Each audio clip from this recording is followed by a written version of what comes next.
नमस्कार, आशा करती हूँ आप लोग स्वस्थ होंगे। आज हम बात करेंगे ओटैल्जिया यानी कि कान में दर्द के बारे में। ओटैल्जिया डिस्कस करने से पहले हम कान के मेन स्ट्रक्चर्स और फंक्शंस को डिस्कस कर लेते हैं। अपना कान 3 पार्ट्स में डिवाइडेड होता है, एक्सटर्नल ईयर, मिडल ईयर और internal ear. External ear auricle से लेकर टिम्पैनिक मेम्ब्रेन तक एक्सटेंड करता है। इसमें मेनली 2 स्ट्रक्चर्स इंक्लूड होते हैं, अपना ऑरिकल या पिना और एक्सटर्नल ऑडिटरी कैनाल।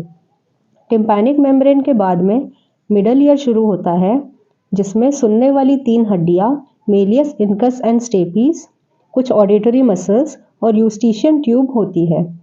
यूस्टीशियन ट्यूब अपने गले को कान से कनेक्ट करती है।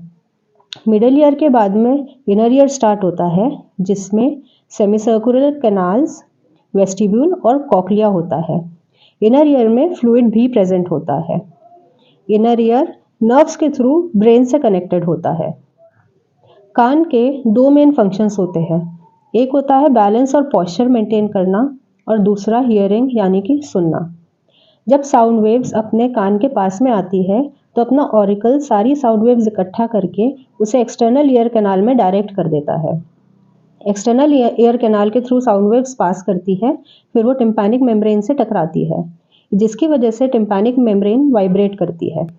जब टिम्पैनिक मेम्ब्रेन वाइब्रेट करती है तो 3 सुनने वाली हड्डियां जो टिम्पैनिक मेम्ब्रेन से कनेक्टेड है वो मूव करती है। हड्डियां जब मूव करती है वो कुछ वेव्स इनर ईयर में ट्रांसमिट करती है।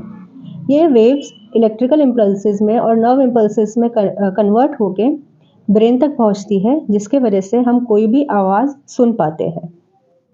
आइए अब हम जानते हैं कि कान में दर्द यानी कि ओटैल्जिया किन किन कारणों से हो सकता है। कान का दर्द 2 पार्ट्स में डिवाइडेड होता है, प्राइमरी ओटैल्जिया और सेकेंडरी ओटैल्जिया। प्राइमरी ओटैल्जिया वो होता है जिसमें कान के दर्द का कारण कान के अंदर ही प्रेजेंट होता है, और सेकेंडरी ओटैल्जिया वो होता है जब किसी और स्ट्रक्चर का पेन रेफर होकर हमें कान में फील होता है। सबसे पहले हम प्राइमरी ओटैल्जिया डिस्कस करेंगे।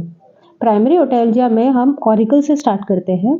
ऑरिकल में किन किन वजहों से कान में दर्द हो सकता है। चोट लग सकती है, सनबर्न हो सकता है, फ्रॉस्टबाइट हो सकती है, या फिर बाल तोड़ या सूजन की वजह से एक्सटर्नल ऑरिकल में पेन हो सकता है।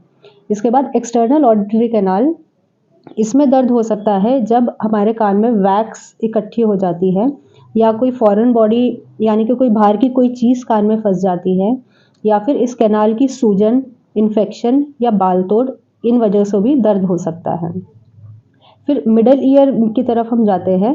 मिडल ईयर में किसी भी तरह का इन्फेक्शन होना, फ्लूइड भर जाना, इसकी वजह से दर्द हो सकता है, जिसकी वजह से टिम्पैनिक मेम्ब्रेन में छेद भी हो सकता है और उससे हमें और पेन हो सकता है। फिर इनर ईयर में हमें किसी भी प्रकार की चोट लगना या कुछ डिजीजेस होना, जैसे कि मीनियस डिजीज, उसकी वजह से दर्द हो सकता है। जैसा कि हमने डिस्कस किया, सेकेंडरी ओटैल्जिया तब होता है जब एक्चुअल में प्रॉब्लम कान के बाहर किसी स्ट्रक्चर में होती है और हमें पेन रेफर होता है कान में। ये तब होता है जब कान की और वो किसी और स्ट्रक्चर की नर्व सप्लाई जो होती है वो सेम होती है। तो अब किन किन कारणों से हमें कहीं और का पेन कान में रेफर हो सकता है। सबसे पहले अपने टीथ, दांत, टेम्पोरोमैंडिबुलर जॉइंट, इन सब में जब कोई प्रॉब्लम होती है तो इसका पेन हमें कान में भी रेफर हो सकता है। फिर जब हमें गले में कोई प्रॉब्लम होती है, जैसे कि टॉन्सिल्स होना, जुकाम होना, फेरेंजाइटिस होना, इसका पेन भी हमें कान में रेफर हो जाता है। इसके अलावा अपने वॉइस बॉक्स में यानी कि आवाज़ वाला जो बॉक्स होता है, उसमें जब कोई दिक्कत होती है, उसकी सूजन हो जाती है या इन्फ्लेमेशन हो जाती है, उसका पेन भी हमें कान में फील हो सकता है। जैसा कि मैंने यूस्टीशियन ट्यूब डिस्कस की, यूस्टीशियन ट्यूब वो ट्यूब होती है जो कान को थ्रोट से, गले से कनेक्ट करती है।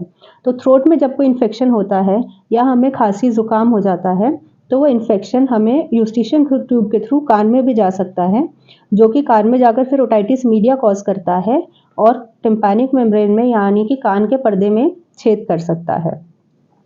अब जैसा कि हमने जाना, कान का दर्द सिर्फ कान की प्रॉब्लम की वजह से नहीं, बल्कि और भी बहुत सारी प्रॉब्लम्स की वजह से हो सकता है। इसलिए जब भी कभी कान में दर्द शुरू हो, शुरुआत में ही अपने आसपास के किसी डॉक्टर के पास जाइए ताकि वो पूरा आपका चेकअप कर सके और कान में दर्द का कारण पता कर सके। उम्मीद करती हूँ इस वीडियो से आपको लाभ होगा। वीडियो देखने के लिए धन्यवाद।